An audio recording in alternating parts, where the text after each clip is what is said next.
Olá, boa tarde. Aqui é Daniele Teixeira, na Arquitetura do Planejamento em Pauta. Hoje com a professora Marília Pedroso Xavier. Vamos aguardar ela entrar. Paula entrou. Vamos ver conforme o pessoal vai entrando. Marília aqui já entrou.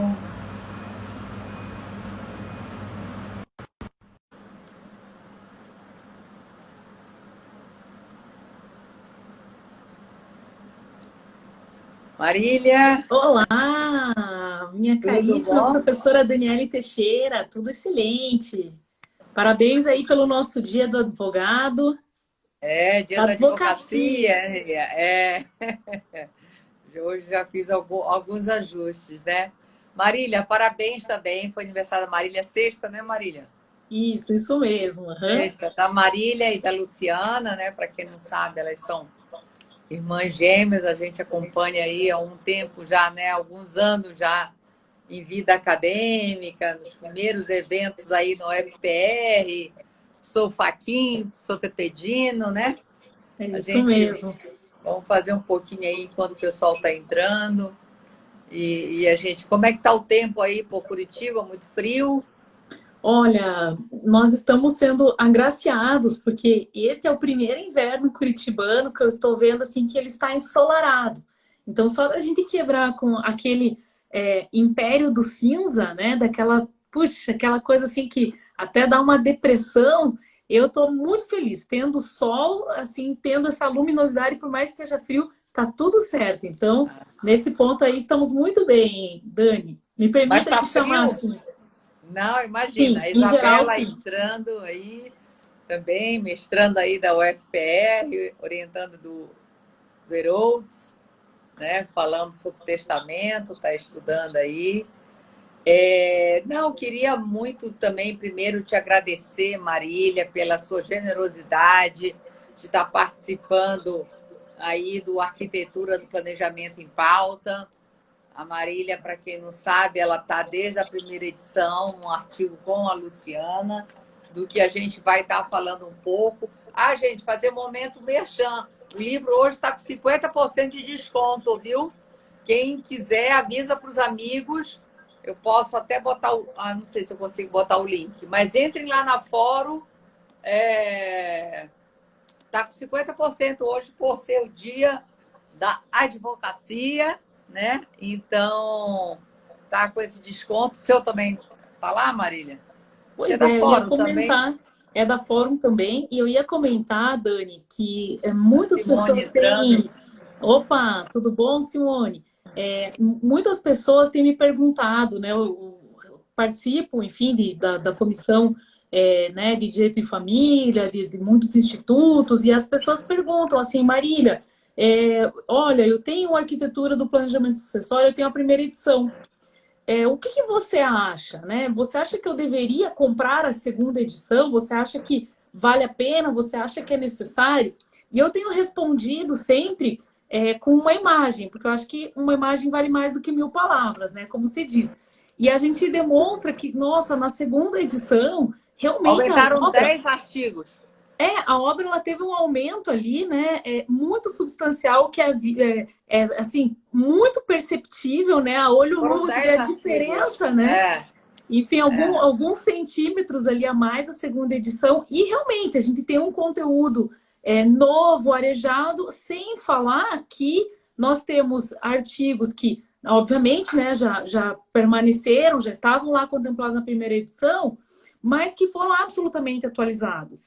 E eu faço essa menção porque esse é, inclusive, o caso do meu artigo com a professora Luciana, né? A gente realmente não foi uma questão de um É, diletantismo acadêmico, foi necessário, nós tivemos andamento mas no o de vocês STF. especificamente foi um artigo que mudou muito, né, nesse tempo. Exato, Então, assim, exato. teve artigos que, porque eu acho que com menos de um ano já saiu a segunda edição. A Daniele aí também, de Franca. Daniele, seu livro está indo, viu, da segunda edição. Até sexta-feira eu ponho no correio. Eu fiz uma live com a Daniele, Ela é interior ali de São Paulo, super atuante aí nas mídias e tudo. E está fazendo um curso também. E eu fiquei de prometer para ela. Bem, gente, até sobre essa questão é muito bom explicar, Marília. Não só a primeira para a segunda edição tem diferença de 10 artigos a mais, como também o tomo 2, que está saindo agora, é uma nova obra com novos autores, alguns, mas temas novos, são obras autônomas. E já adianto em primeira mão que a Marília está vindo no tomo 3, agora que vai sair também, e ela vai vir com um artigo sobre também envolvendo questão do contrato de namoro, né? Dando um flash aí do livro dela. E a Luciana vai vir com um artigo onde elas escreveram juntas no tomo 1, vamos dizer assim. Elas vão agora, cada uma, escrever um artigo no tomo 3. A Luciana vai vir com Trust, que é a tese dela de doutorado, e a Marília vai vir com artigo. E aí, então, já aproveitando, acho que a gente já pode ir começando, esperamos esses minutinhos. Mas, então, é isso. Quem me perguntou aqui, não precisa de código. Se entrar hoje na Fórum, o desconto está de 50% no livro. Não precisa de código. É um desconto pelo Dia da Advocacia, né? Que está essa promoção. Tá bom? Ó, Dani, me permita, dentro aqui, né, da nossa informalidade das lives, eu vi que acabaram de entrar duas colegas que justamente tinham me perguntado sobre a segunda edição. Então, fica de novo o registro. Entra lá na Fórum, aproveita que o livro está com 50% de desconto. A segunda edição do Arquitetura do Planejamento Sucessório dobrou ali de tamanho, enfim, né? 10 artigos a mais. Novos, André tudo Franco aí, atualizado. Rio Grande do Norte. Nós estamos com gente aí do Rio Grande do Sul ou Rio Grande do Norte. Bem, isso aí. Marília, mais uma vez, agradecer a sua disponibilidade de estar aqui, depois até convidar a Luciana também para participar desse projeto que tem sido super legal, do Arquitetura do Planejamento em Pauta. Gente, o projeto não vai acabar, mesmo a rotina voltando, a gente pode estar ajustando horário, como hoje é uma experiência às 18 horas com a Marília, mas vamos estar mantendo o projeto. Ana Luísa foi semana passada, já foi o primeiro artigo já do tomo 2, né? Uma potencialidade aí que a gente está tendo sobre o testamento, e ela veio falando sobre as vantagens. Então, autores não faltam, são vários. Eu fui fazer ainda só do... Então, começar a misturar já, daqui a pouco, autores do tomo 3, tomo 2, porque tudo isso é para vocês, né? É para o público, é compartilhando esse material que tem ficado salvo, a disponibilidade das pessoas, né? E vem muita novidade ainda por aí, cursos, congressos, né? E o congresso que aconteceu, inclusive, que a Marília participou, foi o primeiro de muitos outros, né? Né, Simone? Faço agora o desafio. Simone adora fazer desafio para mim, estou fazendo um aqui também para ela. Mas vamos lá, Marília. O tema hoje, né? A gente está num dia especial, dia da advocacia, né? É um dia muito importante para nós, né?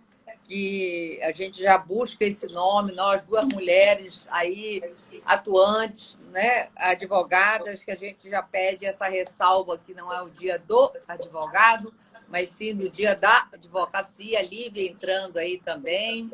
E, em função disso tudo, eu já aproveito para te perguntar, né? Um dia que a gente está comemorando isso, a primeira pergunta dentro desse tema, que é planejamento sucessório e união estável, aparece no dia dos escritórios. O que isso representa, essa demanda da união estável nos nossos escritórios de advocacia? Nossa, Dani, que pergunta interessante, porque realmente eu acho que esse aqui é vamos dizer assim, é um caso à parte, tá? Eu vejo que quando a gente trata do tema do planejamento sucessório, muitas vezes no seu cotidiano, o advogado ele é surpreendido pelo Instituto da União Estável. Por que eu digo isso? Porque a gente vê ali que, nossa, você está atendendo um grupo empresarial, você está atendendo uma família, tudo, e daí, de repente, não mais do que de repente, a partir de algumas perguntas investigativas, vamos falar assim, que o advogado ele vai fazendo, ele vai puxando o fio e ele vai percebendo que existe ali configurada uma situação de união estável. Então, é muito comum, né, no meu cotidiano ali de consultivo e até forense, ver situações em que a gente, se não tivesse sido muito diligente, se não tivesse assim realmente feito todos os expedientes necessários, as partes muitas vezes não trazem com essa clareza. Ah, então, ó, meu filho, meu neto tem uma... Não, muitas vezes, por desconhecimento da lei, eles acham que aquela situação, ou, né, enfim, era um namoro, ou acham que pelo fato de não ter uma formalização ativa mediante escritura pública ou mediante um contrato particular, que o padrão daquilo seria não vai gerar direitos patrimoniais, nem em vida, nem na morte. As pessoas, elas têm essa falsa crença, elas acham que o fato de não estar formalizado não geraria direitos. Então, é muito comum que o advogado, até às vezes de uma forma curiosa, assim, seja surpreendida por isso. Eu tô vendo aqui, Dani, que o pessoal tá falando que o áudio tá cortando, e eu vi que realmente... Mas o meu, eu tô te ouvindo bem. Mas cortou, travei ou não? Não, hora nenhuma, para mim não. Tá bom, perfeito. Acho que foi só uma pessoa mesmo. Eu tô te ouvindo muito bem. Se der, eu faço algum sinal, alguma coisa assim. Maravilha. Ó, o áudio está ótimo. Está normal. O meu não está cortando. Acho que foi só um problema aí de sinal. Mas vamos lá. Beleza. Você estava falando dos efeitos que as pessoas não têm noção, que às vezes estão numa relação união estável que tem ali direitos e deveres, né? Exatamente, Dani. Então, assim, esse é um ponto muito curioso, porque é muito comum a gente ser surpreendido, né? Especialmente quando a gente está atendendo empresas familiares em que a gente é procurado para fazer o planejamento sucessório, porque a gente já tem toda uma capilaridade da família e a gente tem que contemplar netos, netas e tudo mais. Nossa, em geral, situações que a família, que o cliente, né, ali tinha a crença de que estavam acomodadas, a gente vai olhar com atenção, vai colocar uma lupa ali jurídica e ver que não, que na verdade a gente precisaria regularizar, regulamentar isso para que o planejamento sucessório seja bem sucedido, para que alcance, né, todos os fins e objetivos pretendidos. Não, perfeito. E realmente, porque a gente sabe que a união estável, a gente sabe quando acaba, né, Marília? Até depois, para o fim, a gente dá um ganchinho aí, falar dessa questão dessa insegurança. Mas, continuando, né? O que você acha que é o erro fatal mais comum que as pessoas, em geral, cometem sobre esse tema? É essa falta de conhecimento? O que é? Para mim, o grande erro fatal são as pessoas que não formalizam a união estável. Para mim, sem sombra de dúvida, esse é o grande erro fatal. Porque até hoje, Dani, em geral, na minha advocacia, eu nunca encontrei um cliente que ele tivesse satisfeito, tá, com a moldura jurídica que foi presumida pelo legislador. E a gente está com uma situação muito complexa hoje no Brasil, que eu chamo a atenção aqui de todos que estão ouvindo, que é o fato de que o nosso STJ entende que toda a regularização patrimonial de uma união estável, ela sempre tem que ser feita, vamos dizer assim, de forma prospectiva. O que eu quero dizer com isso? Que se eu vou lá e faço o reconhecimento, né, hoje, da união estável de alguns clientes que já estão juntos, vivendo essa forma familiar há 10 anos, eu não posso fixar um regime de bens diferente da comunhão parcial de forma retroativa. Essa é uma corrente, né, que está muito bem delineada no STJ. A gente teve um julgamento recente do Tribunal de Justiça de Santa Catarina em sentido divergente, mas acredito que o STJ vá reformar. E o porquê disso? Porque se a pessoa não afastou previamente, mudar o regime de bens dessa maneira seria quase que operar uma doação para outra parte a posteriori, né? Até o professor José Fernando Simão fala assim com um certo tom de humor que quem defende essa tese tem que lembrar que teria que reconhecer o ITCMD. Então, se você fixar o regime da separação de bens, por exemplo, né, para retroagir, você está fazendo, entre aspas, uma doação. Então, você teria que reconhecer também a incidência do ITCMD. Claro, fala isso até com um tom, como eu mencionei, irônico. Mas a questão é, como hoje, né, pelo entendimento dos tribunais superiores, você só pode fazer um arranjo patrimonial da união estável do hoje, do presente para o futuro, me parece que o maior erro fatal reside no fato daqueles que deixam para depois, né, que por desconhecimento ou até por, enfim, inércia mesmo, são incautos e acham que o advogado vai fazer uma mágica depois, né? E eu tenho visto inúmeros casos, Dani, em que foi feita até uma questão retroativa, né? Até fui consultado algumas semanas atrás sobre isso. E que aí, o que aconteceu? Baseado no precedente do STJ e tudo mais, até nessas teses assim que são muito hostis no direito de família a renúncias, as partes posteriormente pediram uma sobrepartilha, porque entenderam que aquele período anterior não poderia ter sido assim fixado. Tá com o cachorrinho aí perto? Pois é, queria pedir desculpas, hoje eu estou Não, aqui, ó, de imagina. home Eu office, até também mostrar tem para o horas pessoal aqui, ó. que a minha também entra aí. Inclusive, hoje, Dani, eu não estou nem no meu escritório de casa. Hoje eu invadi aqui o escritório do William, então eu fui procurar, pessoal, aqui, ó, um cantinho assim mais discreto. Meu Deus do céu. Eu vou virar a câmera aqui para o pessoal ver, ó, Dani, quer ver, ó? Vamos fazer uma brincadeira aqui, ó. Porque se eu abrisse aqui, ó, aí tem uns brinquedinhos, tem umas coisas aí que daí o pessoal já vai saber que é do William, né? Então, eu arrumei um cantinho aqui, mas as minhas feinhas escaparam e estão fazendo barulho aqui.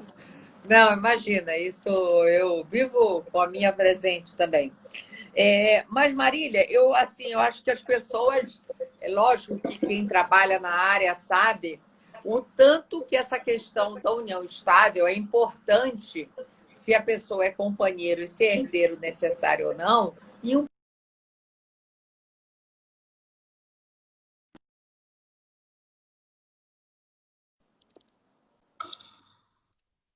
e agora foi uma ligação que entrou.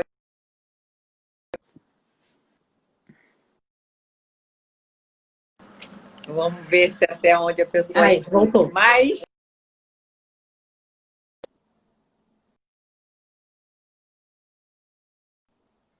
não posso, mas vamos lá. Dani. Porque na qualificação, no primeiro passo do planejamento... Oi? Não, perfeito. Tá me ouvindo? Voltou aqui, voltou. Estou ouvindo. Uhum. Então, o primeiro passo no planejamento sucessório, eu preciso qualificar a pessoa, né? Primeiro de uma forma objetiva, né? Então, se essa pessoa, qual é o estado civil dessa pessoa? Se ela é casada, se ela é companheira, qual é o regime de bens, se tem um pacto nupcial ou não. Então, nessa qualificação, e é por isso que é tão importante, né? Que é crucial, exatamente, se eu vou entender se esse companheiro faz parte, se é um herdeiro necessário ou não, né? Fala um pouco isso sobre a importância dessa qualificação nesse momento do planejamento sucessório. De fato, me parece assim que ter uma união estável é algo que tem um impacto enorme no planejamento sucessório. Por quê? Porque a união estável ela vai produzir efeitos patrimoniais em vida, né? Dependendo do regime de bens, a gente vai ter uma ameação, ou enfim, a gente pode ter aí algum tipo de ajuste patrimonial que vai ser entabulado entre as partes, né? E até mesmo, né, podemos dizer assim, vamos imaginar uma situação em que as partes até coloquem um regime, enfim, mais austero, que não tenha efetivamente divisão de bens, mas que por conta justamente disso queira deixar uma reserva patrimonial para fazer frente a despesas futuras, enfim, tudo isso tem que ser ajustado havendo uma união estável, né? Também temos aqui a situação do próprio direito sucessório. Se houver uma união estável, puxa, a gente vai ter efetivamente a aplicação de todo o livro de direitos de sucessões aí no que couber a união estável. Então, isso efetivamente muda o jogo, né? A gente tem situações que, dependendo do arranjo, isso, nossa, vai fazer com que uma ou outra parte da família deixe de ter uma soma patrimonial bastante significativa, isso sendo regularizado em vida, né, acolhendo essa questão tempestivamente da união estável, faz com que a gente evite inúmeros conflitos futuros, né, Dani? E eu quero falar uma coisa muito importante aqui. A gente está assistindo hoje um momento no Brasil em que a jurisprudência ela é pródiga em nos mostrar situações de pessoas que tinham ou uma união estável ou não tinham e não deixaram claro o que aquele relacionamento era, e que realmente isso virou uma verdadeira lavação de roupa suja. Né? Não nos faltam exemplos, não nos faltam exemplos de famosos. Eu acho muito interessante pensar, né, que o simbólico caso do Gugu, ele traz a problemática não de uma união estável, mas de duas. Né? Não se tem clareza. Até depois te perguntar um pouco, porque está a Simone também presente aí, e aonde é uma das, eu acho, das vozes mais fortes sobre curatela já, sobre a questão da coparentalidade, né? Sim, e sim. também troquei uma ideia, um caso legal que a gente pode falar no final, que eu também troquei ideia na época, com a Luciana Brasileiro, né? Que tem a obra das relações das famílias simultâneas, também e pela talvez Fórum. chegou durante um período a se pensar nisso, né? Até que processualmente aí o companheiro, o possível companheiro, retirou a ação, né? Mas a gente sabe que na prática, às vezes, o que leva-se a isso, né? Mas, como você sabe, falou, Dani, se possibilitou de duas, não uma, mas duas uniões estáveis, né? sim, exato. Quer dizer, veja pessoal, ênfase aqui. Veja o momento que vive o direito brasileiro. Nós temos um caso simbólico de alguém que fez um planejamento, porque existe ali um testamento, mas que existe a polêmica de duas pretensas uniões estáveis ou não. Então, o que isso demonstra? Primeiro, que o Instituto, hoje, da união estável, ele está... Uma insegurança jurídica muito grande, né? Exatamente. Tá? Esse é o primeiro ponto, para mim isso é inequívoco, eu tenho defendido isso em todas as lives, todos os dias da minha vida. Tá? Segundo ponto que eu quero colocar aqui. Nós aqui estamos defendendo um planejamento sucessório idôneo, ético, verdadeiro, responsável. E eu acompanho sempre, né, as lives aqui, e eu acho muito bacana que a professora Daniela sempre fala que nós não devemos, num planejamento sucessório, surpreender as pessoas. Porque o elemento surpresa faz, né? Isso quando a gente estuda a mediação, a gente vê esse elemento surpresa, esse ato que parece que você deixou o outro sem chão, que você puxou o tapete, que foi uma coisa traiçoeira, obviamente vai fazer com que a pessoa se insurja.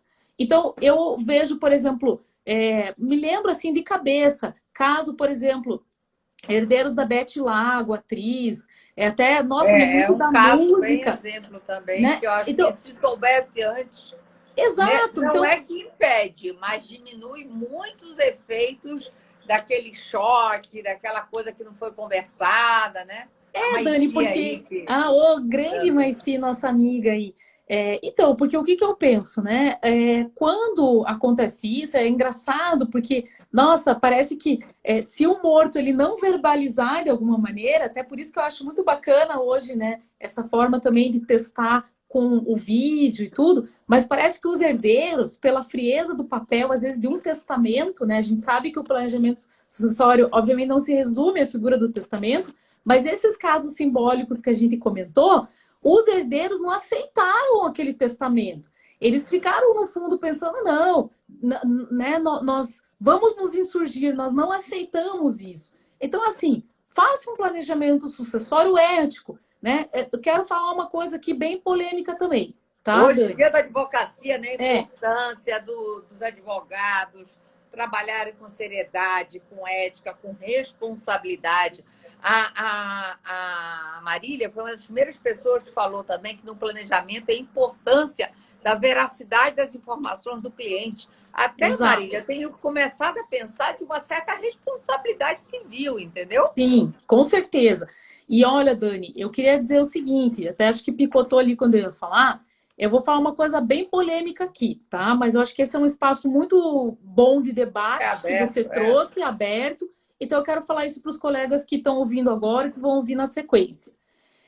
Eu acho o seguinte, no caso do Gugu, a mãe do Gugu deu uma entrevista para o Fantástico que falou algo que me preocupou muito, porque ela assumiu com todas as letras de forma inequívoca que aquela era uma relação em que existia absoluta dependência econômica de Rose para com o Gugu. E a mãe do Gugu diz o seguinte, que ela tinha o que queria, todas as vontades, todas as suas vontades eram satisfeitas. Então, aqui eu quero fazer uma provocação.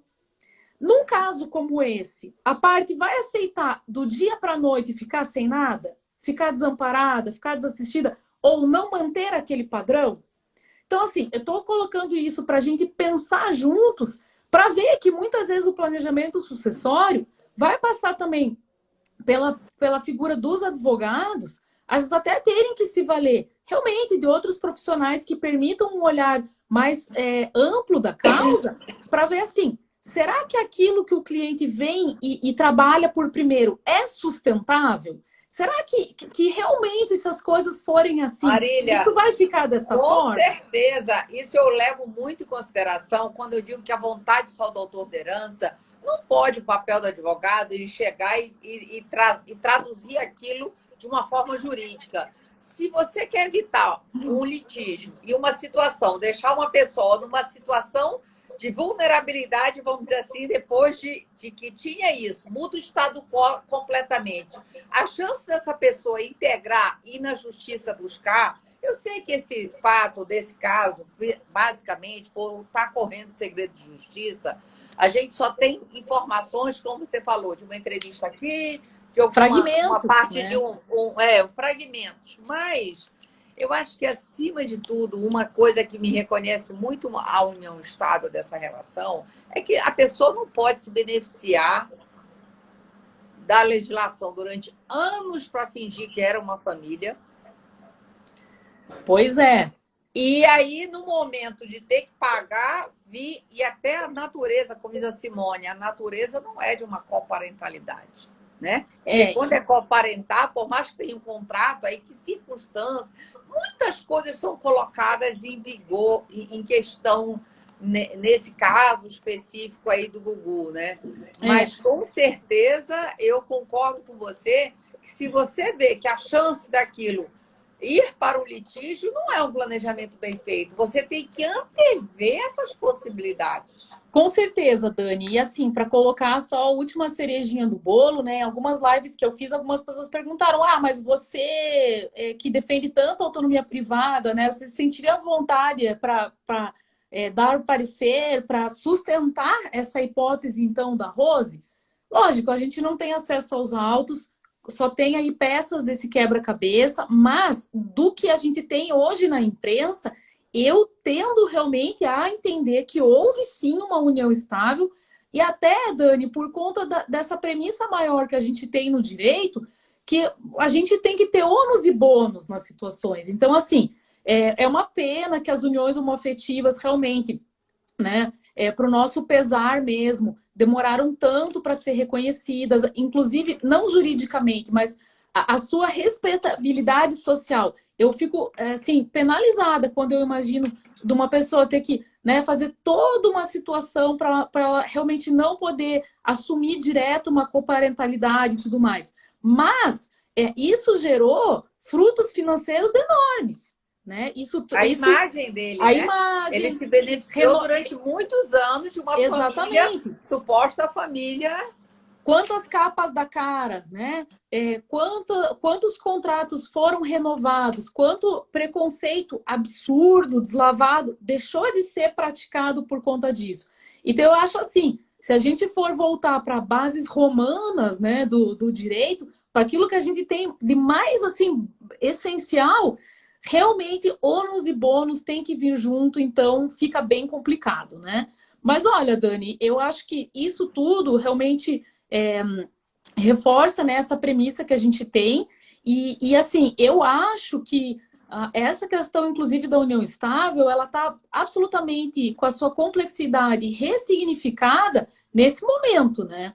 E aí eu já aproveito para te falar dos efeitos sobre a decisão do STF da inconstitucionalidade de 1790, né? Que eu acho que Sim. quando ela foi dada, até eu acho que de certa forma chegou a dar uma segurança jurídica e depois dos embargos de declaração. Então, aí eu queria que você comentasse um pouco sobre a sua visão. Gente, lembrando bem, aqui é a opinião das pessoas, né?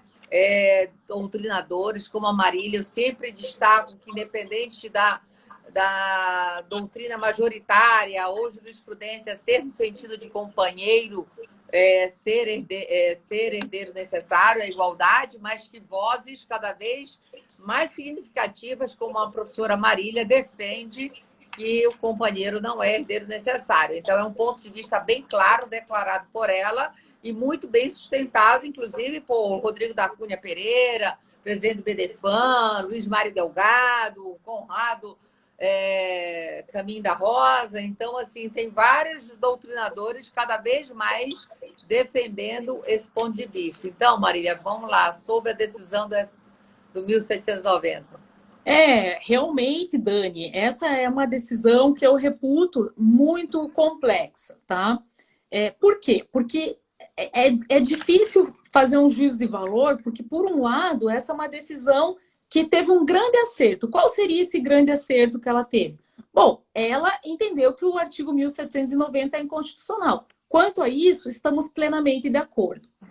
Bom, no lugar do artigo 1790, né, que então, quando o código entra em vigor, regulava, né, a sucessão do companheiro, o STF entende que deve ser aplicado o artigo 1829, que regula como se dá a ordem de vocação hereditária do casamento. Quanto a isso também, Dani, nota 10, excelente, essa é uma decisão que demorou muito para vir e que, né, veio, enfim, com toda a urgência e tudo mais. E veio acertada nesse sentido. Só que o problema, né, é que ela gerou um grande impasse. Qual seria esse impasse? Bom, a gente simplesmente vai aplicar a ordem de vocação hereditária do 1829 no lugar do 1790, ou a gente vai aplicar o regime sucessório do companheiro para o regime sucessório do cônjuge para também o companheiro. E por que essa pergunta que eu estou fazendo agora muda o jogo? Porque se eu entender que não se trata só de aplicar um artigo no lugar do outro, e que se trata de aplicar o regime sucessório, eu vou ter regras que eram específicas para o casamento sendo aplicadas para a união estável. E isso vai mudar completamente a situação. Sem sombra de dúvidas, a mais simbólica dúvida é se o companheiro passa, então, a ser herdeiro necessário ou não. E a Dani apontou uma coisa muito importante.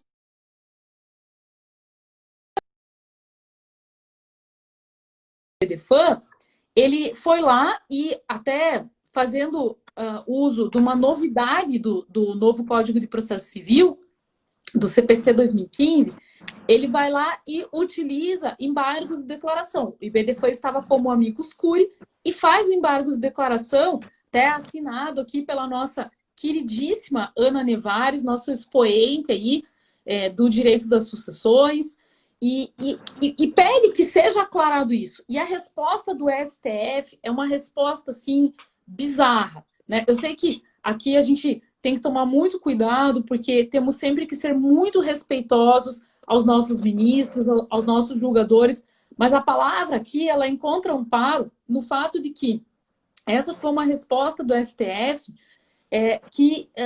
nos pareceu realmente assustadora, na medida em que ele diz o seguinte, ó, eu só julguei a questão específica do artigo 1790. O artigo 1845, que diz quem são os herdeiros necessários ou não, isso não entrou na discussão. E isso é mentira. Por quê? Porque quando a gente analisa a integralidade dos votos, a gente vê que essa Acho que 3 falam, né? Exato, né? Então, Acho assim... que 3 citam sobre essa questão.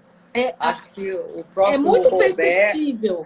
É muito perceptível, né, Dani, que apesar da gente ter tido uma tese de repercussão geral redigida de determinada forma, quando a gente analisa voto a voto, a gente não vê uma unanimidade. A gente vê, sim, que teve divergência entre os 7 votos que foram pela incondicionalidade, né? Exatamente. Então, assim, hoje me parece que esse é um ponto fundamental que não foi, então, aclarado pelo STF e precisa ser aclarado, tá? Então, esse é um ponto fundamental aqui que eu colocaria. Acho que esse aí tem que ser aí o próximo grande julgado simbólico na matéria. E vamos aguardar aí, mas eu acho que não vejo a curto e médio prazo isso se modificar, então a questão dessa insegurança deve, pelo contrário, talvez ganhe essa minoria, né, essa doutrina minoritária, talvez eu acho que ela ganhe mais adeptos tendo esse entendimento. Eu acho que é a tendência um pouco, já que eu não vejo o Antônio Zanetti aí também entrando. Qual a modulação aí também que você fala desses efeitos dessa decisão, né? Que eu lembro que você, logo que saiu, você disse, tem que entrar com embargos, porque ficou... Nós temos um grupo, né, Dani, muito longevo já de WhatsApp, desde as origens do WhatsApp. É um grupo que reúne civilistas do Brasil inteiro, um grupo que eu tenho muita honra de fazer parte, que temos ali verdadeiros decanos civilistas. E, de fato, quando saiu, eu fui uma das primeiras vozes ali que colocou isso. E houve uma certa divergência, né, mas rapidamente vários colegas se manifestaram, inclusive a colega Ana Nevares, nesse sentido, e que nós precisávamos dessa segurança jurídica. E eu penso que a modulação dos efeitos que foi fixada pelo STF, ela foi muito ruim, tá? Então eu vou explicar e depois vou fazer a crítica. Bom, como é que ficou estipulada pelo ministro Barroso a modulação dos efeitos? Então, essa questão de aplicar o artigo 1829 no lugar do artigo 1790, ela ficou sendo fixada para os casos, né, inventários, enfim, judiciais, em que não tem havido trânsito em julgado da sentença de partilha e as partilhas, né, extrajudiciais, enfim, em que ainda não havia escritura pública. Essa modulação de efeitos, ela é uma modulação de efeitos que ela não encontra qualquer amparo no direito brasileiro. Se nós formos analisar a doutrina que trabalha o direito intertemporal, que trabalha o direito intertemporal no direito das sucessões, e até formos fazer uma digressão histórica sobre o tema, nós perceberemos rapidamente que a regra aplicável, ela sempre é a regra vigente, né, na abertura da sucessão. E quando que se dá a abertura da sucessão? O nosso código bem fixa, que é o momento da morte. Então, nós não entendemos, né, até por uma ausência completa de fundamentação, da onde foi retirada essa modulação de efeitos. Então, é uma coisa que fica muito difícil para o advogado sucessionista, porque foi retirada uma regra que não guardava qualquer tipo de pertinência com o que existia, né, em todo o direito civil brasileiro construído através dos séculos. Eu renovo aqui. A regra aplicável sempre foi entendida como a regra vigente na abertura da sucessão. Mas por que então essa modulação de efeitos aqui do STF, ela bagunça as coisas? O porquê da crítica que eu estou fazendo? É só por uma falta de homenagem à tradição? É só por uma falta de coerência sistemática? Não. É porque muitas vezes poderiam ter sido feitos acordos, antecipações já, né, Dani? Como a gente vê entre os herdeiros, de gozo, usufruto, baseado na regra vigente. E poderia ser, em muitos casos, envolvendo inventários judiciais, que às vezes costumam demorar muito, né? Que já existia todo esse plano alinhavado nos autos, isso sendo vivido, prestações de contas sendo feitas, mas não tinha sido feito o último ato, que era efetivamente o trânsito em julgado da sentença de partilha. Então, como é que você vai lá e tira do chapéu essa regra e aplica isso, né, dessa maneira? Então, assim, realmente é uma situação muito complexa para a advocacia, né? É algo assim que realmente a gente não se sente confortável em concordar, né? E aí, com isso, dentro dessa tua linha, né? É possível afirmar que hoje os companheiros possuem mesmo direito sucessório do cônjuge? Veja, eu entendo que não. Por quê? Porque como o próprio STF, ele disse que não julgou, que não analisou o artigo 1845 do Código Civil, que é o artigo que vai estipular o rol de herdeiros necessários, eu entendo que com essa decisão dos embargos, nós não podemos imputar ao STF algo que ele explicitamente disse que não analisou, que não julgou, que não decidiu. Então, eu entendo que nós temos que aplicar a regra vigente no Código. Ou seja, hoje é impossível afirmar que o companheiro é herdeiro necessário. E aí, Dani, é que eu me preocupo com a modulação dos efeitos. E por isso eu faço essa crítica tão grande. Porque nós sabemos e já falamos que isso é algo que vai ser decidido no futuro. Não sabemos quando, mas vai ser decidido no futuro.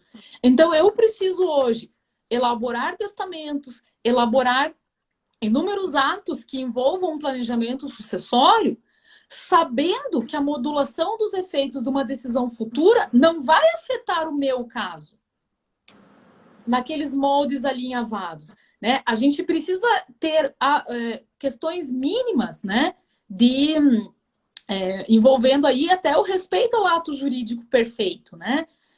Até me permita aqui, Dani, que nós temos aqui um colega que nos pergunta como temos acesso aos embargos. Se você quiser, pode me mandar uma mensagem aqui no Instagram que eu envio para você. Tá? Tem aqui os embargos baixados aqui no meu computador, posso mandar. Procura ela pelo direct, às vezes. Isso que eu ia pedir. Daí a gente já encaminha, né? Bem legal, uma novidade. Se queira. Calixto aí, professor Marcelo Calixto. Nosso querido amigo. Aí, ó, tá te agradecendo.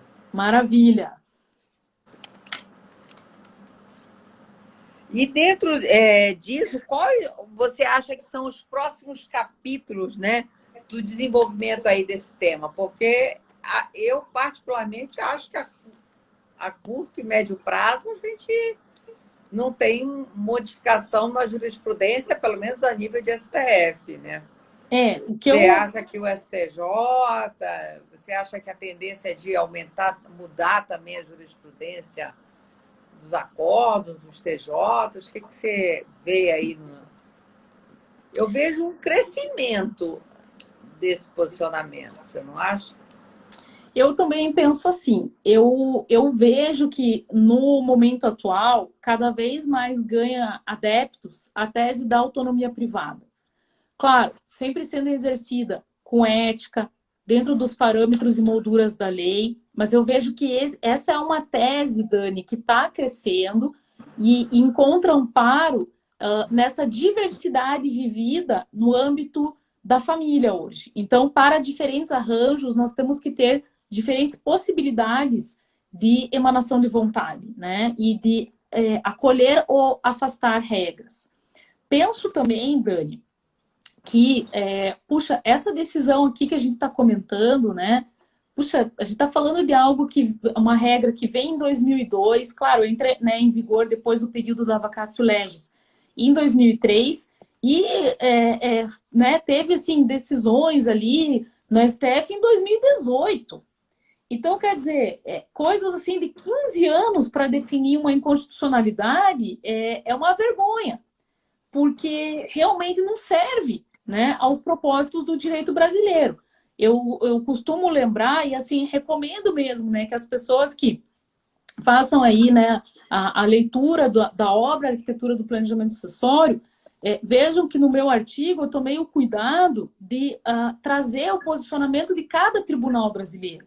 E a gente teve uma gama de entendimentos que fez com que a gente tivesse 4 julgamentos diferentes, 4 teses no Brasil. Então, como é que pode, para situações absolutamente idênticas, nesses 15 anos, nós temos pessoas, partes, que tiveram 4 posicionamentos absolutamente diversos e divergentes? Quer dizer, isso não serve ao propósito constitucional do princípio da igualdade. Você não pode ter um caso idêntico e acolher com naturalidade que ele, nesses 15 anos, foi julgado de 4 formas diferentes. Isso não é normal, isso não é aceitável, isso não é justiça. Então, como advogada, eu quero realmente me pronunciar nesse sentido, nesse dia tão simbólico de hoje. Me parece que nós temos que ser bastante combativos nesse ponto. Vejo também, Dani, que uma outra tendência que eu destacaria, tá, seria a tendência de afastamento da legítima, né? Acho assim que isso é algo que você nos presenteou aí com a sua tese, com realmente um estudo muito cuidadoso, muito cauteloso. Eu comento sempre com os meus alunos, né? Eu tive a oportunidade de, por um acaso até do destino, né? Para quem não acredita em coincidências, né? Enfim, mas tive a oportunidade de acompanhar na Alemanha, né? O desenvolvimento das primeiras linhas ali da tese da doutora Daniele Teixeira aí, né? E assim, o estudo que a Dani fez da legislação e das tendências estrangeiras é impressionante. E a gente percebe que, em geral, né, o livro demonstra muito bem isso, isso deságua para um direito sucessório diferente, para modelos de família diferentes. Então, eu acredito que também haja essa tendência de que essas questões cogentes da legítima, nos moldes que nós temos hoje no Brasil, vai cair. E aí fica até um pouco ridículo, né? Se para a discussão hoje do cônjuge com a legítima, dos filhos com a legítima, dos ascendentes com a legítima, estarem perdendo força, como é que nós vamos conjugar essa ideia contemplando o companheiro com a legítima? Quer dizer, isso seria absolutamente assim, fora de propósito, né? Isso seria uma contracorrente que não encontraria qualquer lógica, me parece, sabe, Dani? Penso dessa maneira. Eu quero estar falando, gente, mais uma vez, que está com 50% de desconto hoje, o livro Arquitetura, onde a professora Marília, com a professora Luciana Pedroso Xavier, tem o artigo Planejamento Sucessório colocado em xeque. Afinal, o companheiro é herdeiro necessário? Lógico, como o cenário é essa questão que a gente traz. Tem também, que eu estou vendo aqui, o Regis, que também é um autor aqui do livro, que também tem um artigo que foi dissertação dele de mestrado. Cadê o artigo do Regis? Espera aí que eu já falo. Ai, cadê? Na hora que a gente procura, nunca acha. Regis, a vulnerabilidade, a solidariedade familiar e a afetividade como critérios para o reconhecimento do herdeiro necessário na sucessão legítima. Quer dizer, o que eu gosto do Arquitetura é que você tem argumentos e defesas e bem fundamentados, né?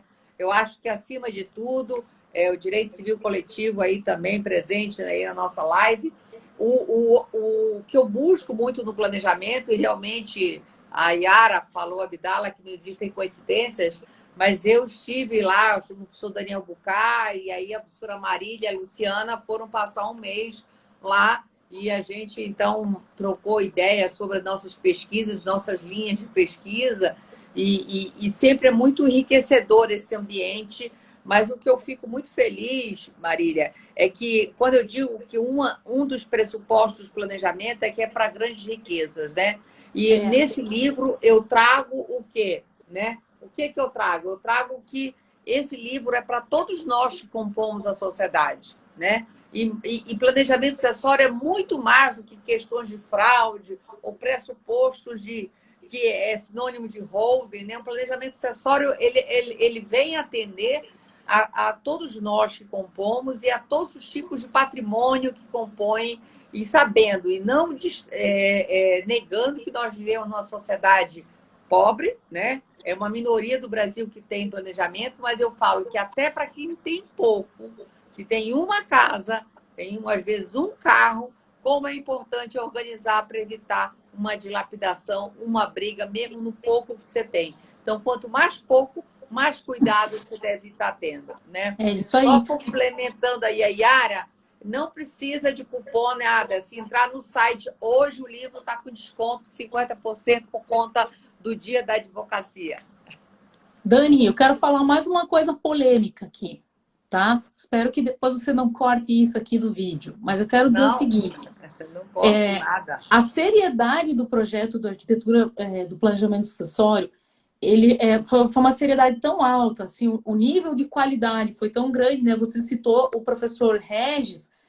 Puxa, a gente tem um artigo de uma pessoa que passou anos pensando e escrevendo sobre aquilo. Então, ele entrega nesse livro, né, aqui, um tema que ele é a pessoa que mais estudou, que mais sabe sobre isso. E assim são os artigos, né? Eles são escritos por pessoas que realmente dedicaram uma vida acadêmica àquilo. Então, realmente o nível é altíssimo. Agora, o que acontece? Por conta do sucesso que a arquitetura do planejamento sucessório fez, a gente está vendo muitas obras, e-books, umas lives aí meio duvidosas, uns eventos aí meio duvidosos. E é importante que a gente deixe claro, porque a professora Daniele é uma pessoa muito educada, muito gentil, muito sensível nas coisas e é muito difícil, às vezes, para a própria mãe da criança falar algumas coisas. Então, eu me permito assim, estar num conforto maior para falar para as pessoas tomarem cuidado com realmente conteúdo pirata. Pessoas que estão se apropriando, né, desse termo do planejamento sucessório para vender... Planejamento... Aí vem planejamento patrimonial. Gente, o planejamento sucessório é um planejamento patrimonial com efeitos mais completo, com efeitos sucessórios. Quer dizer, só uma organização patrimonial, você faz isso em vida. Mas você tem que ver a questão se é de interesse. Então, é uma organização patrimonial com efeitos também. O doutor Jorge Moreno aqui, né, meu colega advogado aqui de Curitiba, ele até fala aqui, né, é verdade, bem duvidosos. Por quê? Porque a gente, olha, todos os dias que eu vou limpar o meu spam, eu vejo lá, é porque a holding... Então, assim, é importante que a gente faça esse alerta. Tomem cuidado, né? A gente tem todos os dias novos colegas que estão se interessando pelo tema, que querem realmente conteúdo de qualidade, e a gente precisa fazer esse alerta, porque aqui é uma premissa ética, ninguém vai vender soluções mágicas. A gente, né, sempre lembra no dia 11, puxa, dos mandamentos, né, elaborados ali pelo jurista uruguaio, né, Eduardo Couture, e realmente não é à toa que um dos mandamentos é o estuda. Não tem como fazer um planejamento sucessório, uma advocacia de qualidade, sem você estudar muito, né? Então, a gente vê assim que a professora Daniela é uma embaixadora hoje do tema, mas, como eu disse, tem uma tese de doutorado sobre o assunto, defendida com todas né, as estrelinhas e láureas aí acadêmicas na Universidade Estadual do Rio de Janeiro, né? Realmente, assim, né? Enfim, sendo aí orientada pela professora Heloísa Helena, com tudo aí que...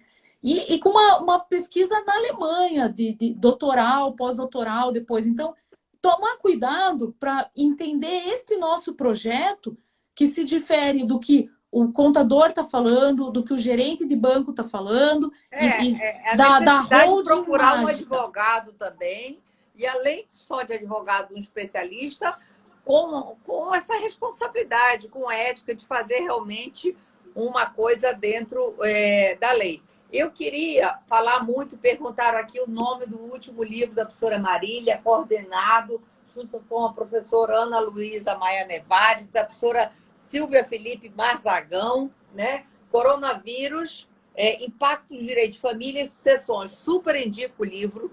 E tem muitos artigos, porque a gente já está no final, Marília, mas eu não quero deixar de falar que essa questão da união estável não só é um problema no planejamento, na questão se vai ser herdeiro necessário ou não, mas também no momento da Constituição, e por isso tão importante o livro da professora Marília sobre contratos de namoro.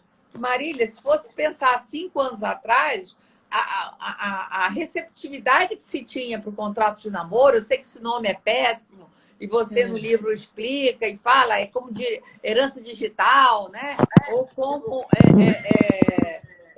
testamento vital, tem uns nomes que são de uma forma nomenclatura péssima, mas que pegaram, né? Então não tem como não falar. Então o livro da Marília é super indico, da editora Fórum, corram lá para ver se também se não está com desconto especial. Aí, ó, esse aí mesmo. E, inclusive, ainda não comprei, preciso comprar, que eu estava...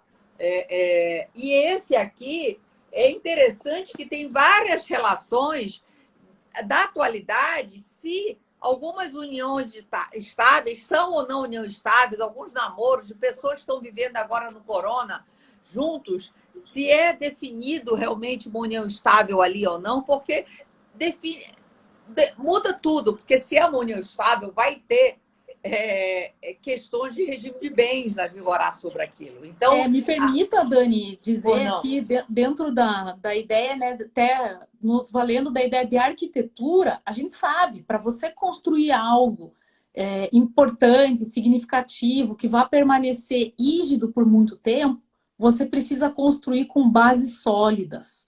Os pilares têm que estar firmes.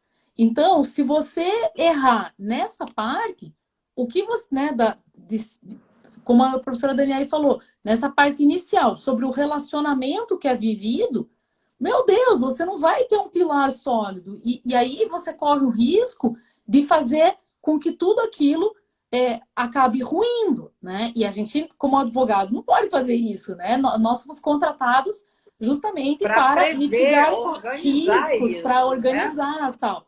E assim, um outro ponto também que eu acho importante, Dani, é o seguinte: alerta aqui para a advocacia familiarista, alerta aqui para a advocacia sucessionista. A gente ainda não viu os impactos do coronavírus. Esse livro que a professora Daniele mostrou, ele foi um grande sucesso editorial, né? Realmente, ali num curtíssimo período, a gente conseguiu uma recepção... Foto, gente. Isso. A gente conseguiu uma recepção maravilhosa, mas me parece que o grande momento desse livro ainda está por vir. Por quê? Porque os efeitos reais pandêmicos na questão patrimonial a gente vai ver nos próximos meses, né? A gente ainda está com uma demanda contida. E aí, como é que a gente vai modular efeito? O livro vai responder. Inclusive, eu tenho um artigo aqui com a professora Daniela Mucilo, que é Covid-19, planejamento sucessório, né? Não há mais momento para postergar. E é isso. O corona trouxe essa finitude para dentro das nossas casas, para nossas relações, inclusive para a união estável, que está no momento de uma total insegurança. Eu só estou preocupada, Marília, com o tempo. Vai cair. Já passo para ti, para se despedir, agradecer a todos que estão aqui. Olha, gente, no meu link, na minha bio, tá o link lá da Editora Fórum. Se entrar lá, estava com desconto até eu entrar no ar. Então, por favor, vejam lá, que eu não acredito que esgotou, que acabou de sair uma tiragem de 1000 livros. Então, vamos lá. Marília, super obrigada. Eu passo a palavra para você se despedir aí, que a gente tem 1 minutinho. Dani, muito obrigada. Estou muito honrada aqui por esse convite. Foi maravilhoso ter a oportunidade de discutir isso. Agradecer também a todos aqui que participaram. E vamos continuar aí sempre combativos e estudiosos na advocacia de famílias e sucessões.